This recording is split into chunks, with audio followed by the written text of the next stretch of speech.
So I'm up in Birmingham doing this event that my agent got for me, which is a corporate event, and I'm hosting a live demo of trucks. What I mean by trucks, so basically machine in the waste management industry section.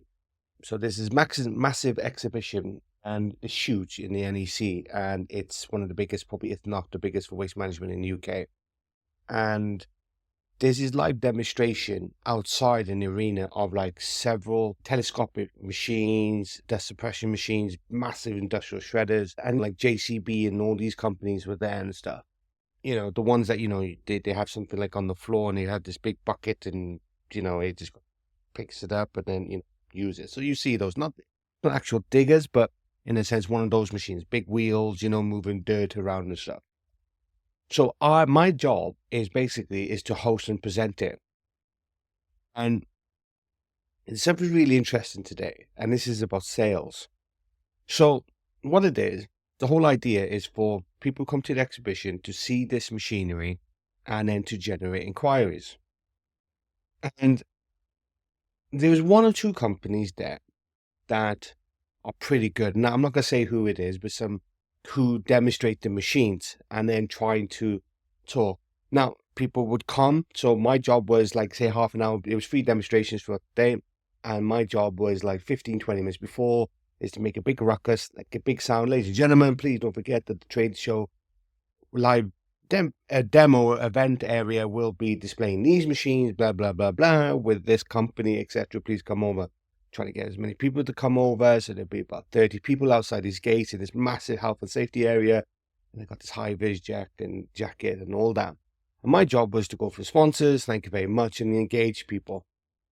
So in one sense, it wasn't a lot, but what I found was the people who were talking, in some sense, obviously know how to operate the machine.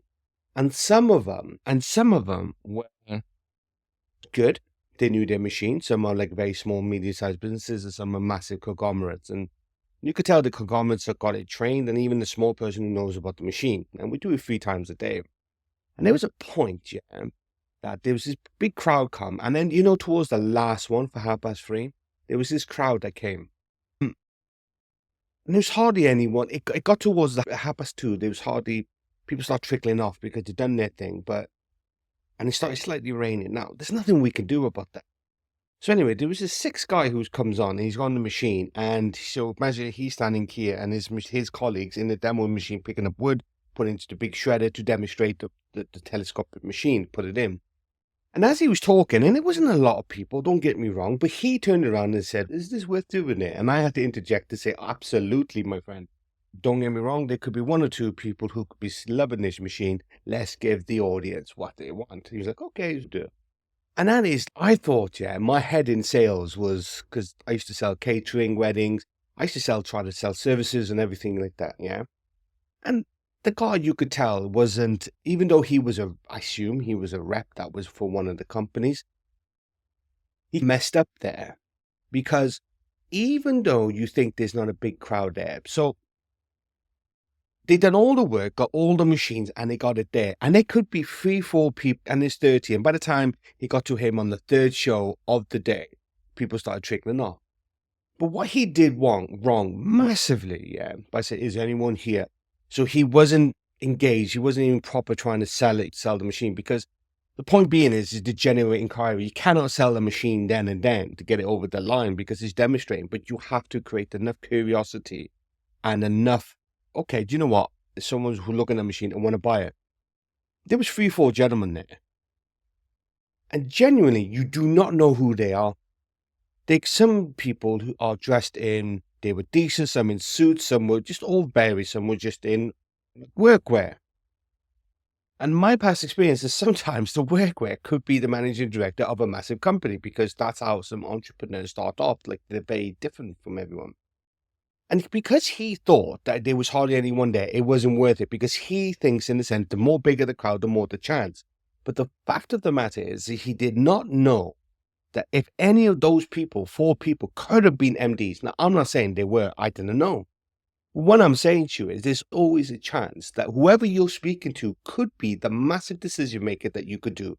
Maybe he didn't want to be in the crowd and he just wanted to wander off himself, and then he came back twice. He might have been in the crowd before, I don't know, and wanted to come back third time, going, that's worth it.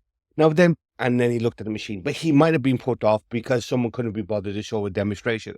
I'm not saying that's all. The case is, what if that was a managing director of a person, of a company, looking at that, and that guy's got his full attention? What if he was?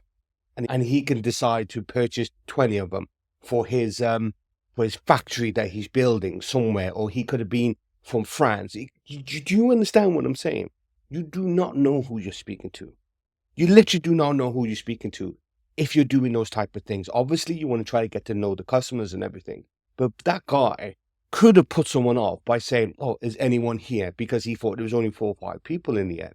You literally don't know who you're speaking to. So whatever effort that you're doing, if you're there and you are doing that whole process, there's no point complaining about it in the middle of it. Give it everything that you got. Because if you're in a presentation and you're doing a presentation and you're trying to sell something to a massive people, or to say you're doing a webinar and you're doing it and you think there's only hardly any people there, you have to give it the full same effort to one person as if you're giving to 100 people. In one sense, it could be that this is a waste of time for one person. But if you do not have that same attitude for one person, then you will not have the same attitude for 100 people, because you have to be motivated when even things are less. And when it comes to sales, this guy did not realize that the potential's there for someone. Think about this. He could have then done the machinery, and then as he's finished, gone over to the guy and speak to them and said, did you enjoy that? How was there? Instead of the big crowd put it in. It could have been turned into an opportunity if he had known, listen, I'm going to see that guy. Hey, did you enjoy my machinery? Is there any questions you got? Because he went then back to his stand, even though there could have been people there. If I was a managing director of sales in terms of all these people, I would have had 2, 3, 4 people watching the machinery, watching the people, watch the machinery. That as I'm finished, I'm talking, I would have then got the gang, then said to him, listen, I need you to go and talk to these people.